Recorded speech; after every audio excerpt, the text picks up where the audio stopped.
المحراب وجد عندها رزقا زكريا المحراب وجد عندها رزقا قال يا مريم أنى لك هذا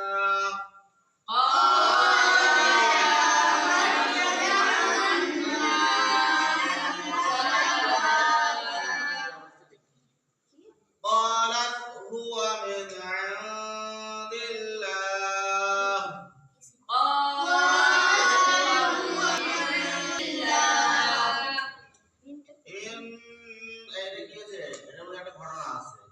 হযরত ইব্রাহিম আলাইহিস সালাম হযরত জাকারিয়া আলাইহিস সালাম যখন মরিয়ম আলাইহিস সালামকে এক ঘরের মধ্যে রেখে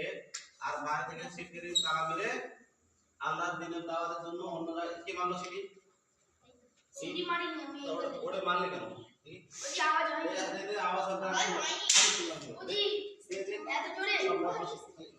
বলতে না না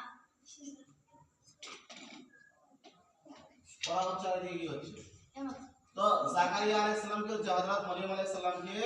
এক ঘরের মধ্যে বন্দী করে করেছে দিনের দাওয়াত দেওয়ার জন্য অন্য জায়গায় চলে গেছে আর এদিকে এক দুই দিন তিন দিন হয়ে গেছে দু তিন দিন হয়ে গেছে তখন মনে পড়েছে যে আমি তো আমার ভাতিজি করেছি এক ঘরের মধ্যে বন্ধ করে রেখে এসেছি আর সেই ঘরের মধ্যে না পানি আছে না খাওয়ার কোনো বস্তু হয়েছে তিন চার দিন হয়ে গেছে কি অবস্থা হলো বুঝলে চিন্তা করে গেছে তো চিন্তা করে গিয়ে তাড়াতাড়ি ওই জায়গায় ফিরে এসেছে ফিরে এসে দেখে হযরত মরিয়ম আলাইহিস সালামের সম্মুখে মানে এমন এমন ফল যে ফলগুলো ওই মৌসুমে হয় না সেই ফলগুলো কি ওই মৌসুমে এখন যে আছে এখন আম হচ্ছে গাছে নেই আম নেই তো